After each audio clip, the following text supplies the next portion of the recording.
माताओं, बहुत पहले की रीत चली थी सड़कें पूजने वाली, चली थी। फिर एक रीत चली देवरानी जेठानी को साड़ी पहनाए, हैं? सही में। फिर एक रीत चली नानी अपने नाती को दूध पिलाए, ओ मैया रे। फिर एक रीत चली सारी अपने जीजा को जलेबी खवाए, देख रहे हो। अबे थोड़े दिन पहले एक रीत चल रही सास अपनी बहू को चूड़ी पहनाए, हाँ चली।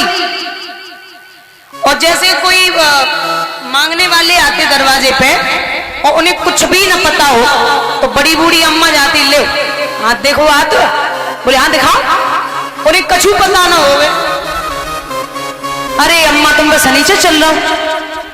अम्मा बोली लला एतवार कैसे शुरू हुए? बोले ढोरा मिर्ची करिया नमक कड़ुओ तेल 5 किलो घी 1100 रुपया और बस थोड़ो सो टुटिका बता रहे वो कर लियो तुम्हारा शनिचर दूर इतवार शुरू।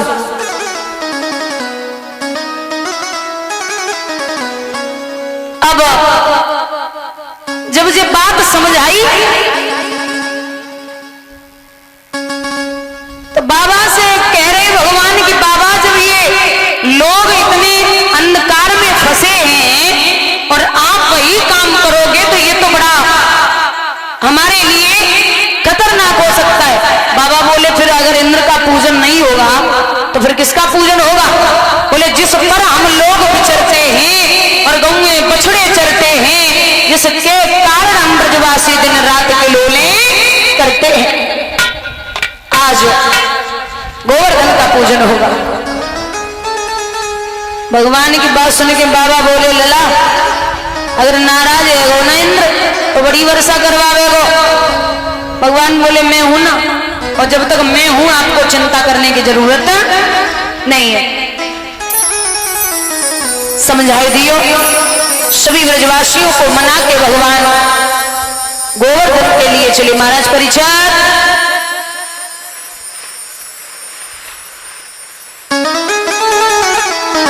महाराज परीक्षित उनकी धर्मपत्नी और फौजी भैया उनकी धर्मपत्नी खड़े हो जाइए।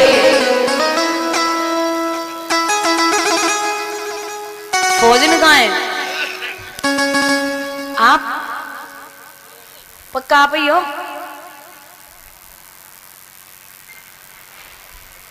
ओ प्रसाद लेके बराबर होती रही लेकिन ब्रज पे एक भी बूंद नहीं आई।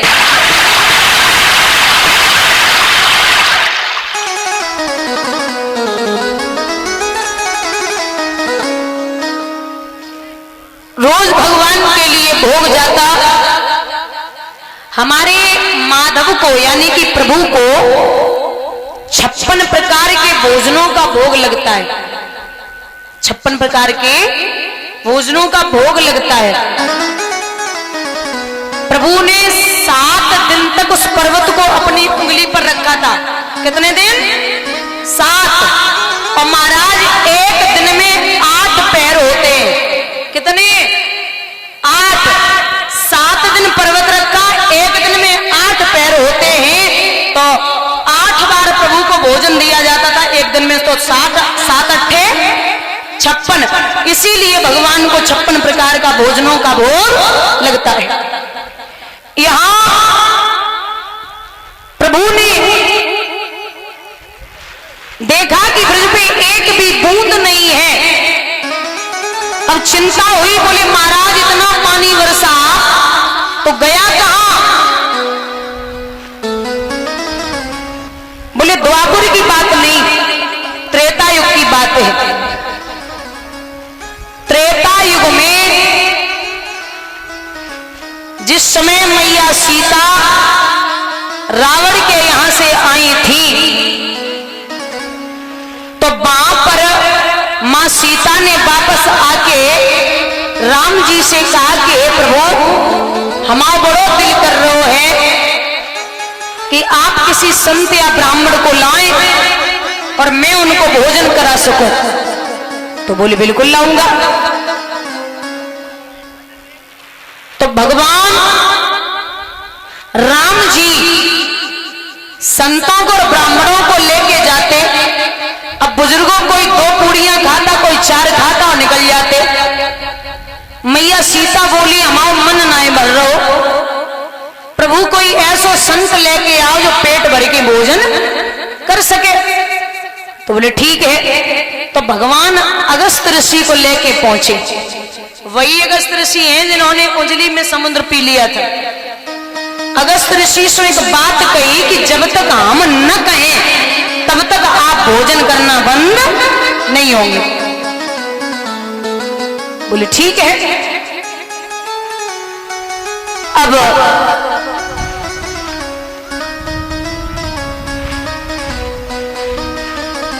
अगस्त ऋषि सुबह 8 बजे भोजन पे बैठे।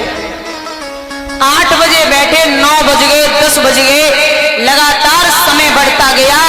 महाराज सुबह के 8 बजे से शाम के 8 बज गए, लेकिन अगस्त ऋषि ने भोजन करना बंद नहीं किया। मैया सीता बोली और चाहिए बाबा। राम जी बैठे बैठे मुस्कुराए रहे। अगस्त ऋषि बोले और चाहिए मतलब अभी शुरुआत कहाँ हुई है जो और चाहिए। महाराज खाते खाते 5 दिन हो गए, 10 दिन गए। अब मैया खोपड़ी पकड़ी के बैठी, लेकिन वे मना नहीं कर रहे। दूसरे भंडार गृह को दरवाजा खोल दियो, जवाब दियो प्रभु भोजन इसका अन्नदाना तो खत्म, दूसरा भंडार गृह खोलिए। वहां से आने लगा। मैया थक गई तो गणेश जी हलवाई बन के रिद्धि सिद्धि भोजन बनाए रही है। राम जी परोस रहे। मैया सीता बोली हटो अलग, मैं परोसूंगी। अम्मा सीता परोसने में लगी। धीरे धीरे जब 1 महीना आएगा तो 1 महीना बाद अगस्त ऋषि से मैया सीता बोली बाबा आपको 1 महीना हो गया खाते खाते, तो हम जे पूछ रहे कि महाराज जब आधो भोजन है जावे तो पानी पियो जावे। अगस्त ऋषि बोले बिटिया जब आधो हो जाए तो हम पानी पी ली। बोले 1 महीना है गो, अबे आधो ही ना है वो। बोले नहीं अभी आधा नहीं हुआ। महाराज 1 महीना 5 दिन 10 दिन 15 टोटल 2 महीने हो गए। मैया ने रसोई घर से बाहर निकल के बैठ गई और राम जी को देख के बोली अवे जितने आए रहे थे वे खाए ना रहे और अब मुझे ऐसे लेके आए हो जो भोजन कर वो बंद नहीं कर रहे। बोले तो क्या करें। बोले महाराज अब बस इनसे कह दो कि ये बंद कर दें। बोले ठीक है। राम जी ने इशारा दिया। बोले महाराज अब भोजन करना बंद करिए। अब अगस्त ऋषि भोजन करना तो बंद हो गए। बोले पानी लाओ। अब जब बता महाराज 2 महीना भोजन कर सकते पानी कितनों पिएगो। तो राम जी मुस्कुराए कि बोले नाथ आपने त्रेता युग में भोजन किया है, अब द्वापर में जब मैं गोवर्धन का पूजन कराऊंगा और इंद्र नाराज होकर के वर्षा कराएगा तो आप ब्रज में मुंह खोल के बैठ जाना। जितना पानी वर्षे आप पूरा पानी माया के द्वारा पी जाना। तो यही कारण था महाराज यहाँ जितनी भी वर्षा हुई है अगस्त ऋषि ने माया के द्वारा पूरा जल पी लिया, इसीलिए ब्रज पे एक भी बूंद नहीं आई।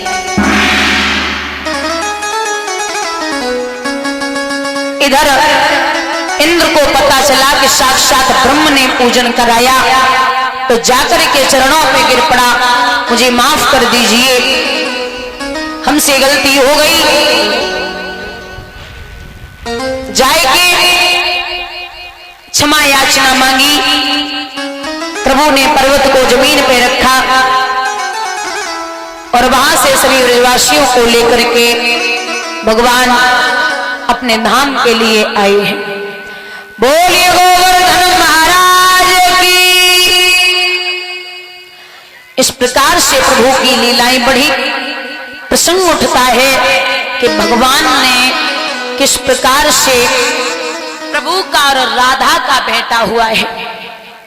आपको बता दें भागवत में राधा का नाम नहीं आया। भागवत में राधा का नाम नहीं आया क्योंकि राधा श्री सुखदेव भगवान की इष्ट थी। जब ये रा कहते थे तो समाधि खिंचने लगती थी, और जब ये धा कहते थे तो समाधि लग जाती, इसलिए राधा शब्द को भागवत से हटा दिया। बोले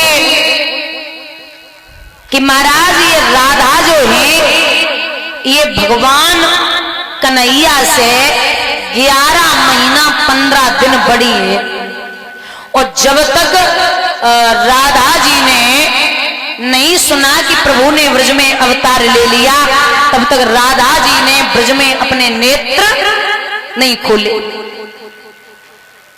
इतना अटूट बंधन था राधा का और कृष्ण का कि महाराज भगवान की पहली पटरानी रुक्मिणी है, लेकिन आप लोगों ने कभी लोगों के मुंह से ये नहीं सुना होगा, बोलिए रुक्मिणी भगवान की जय। कोई कहता है नहीं, सब यही कहते हैं बोलिए राधा कृष्ण भगवान की जय। एक दिन रुक्मिणी ने सवाल किया, एक छोटा सा उदाहरण आता है कि हे गोविंद हमें ये बताइए, लोग राधा का नाम लेते हैं जबकि हम पहली पटरानी हैं आपकी, मेरा नाम कोई नहीं लेता। तो भगवान बोले जाओ, अगर तुम्हें संदेह है कि लोग राधा का नाम क्यों लेते, तो आप जाकर के खुद देख लो, ठीक है। तो देखने के लिए रुक्मिणी ने 16 श्रृंगार किए, सज धज के चली। श्रोताओं राधा पीले वस्त्रों में बैठी हुई, रुक्मिणी ने प्रणाम किया, बहना प्रणाम करती हूं, आप राधा हैं? बोले हाँ बहना। सुंदर तो बहुत है। रुक्मिणी देख के टकटकी लगा के रह गई, लेकिन थोड़ी देर के बाद जब ढंग से निगाह डाली तो क्या देखा है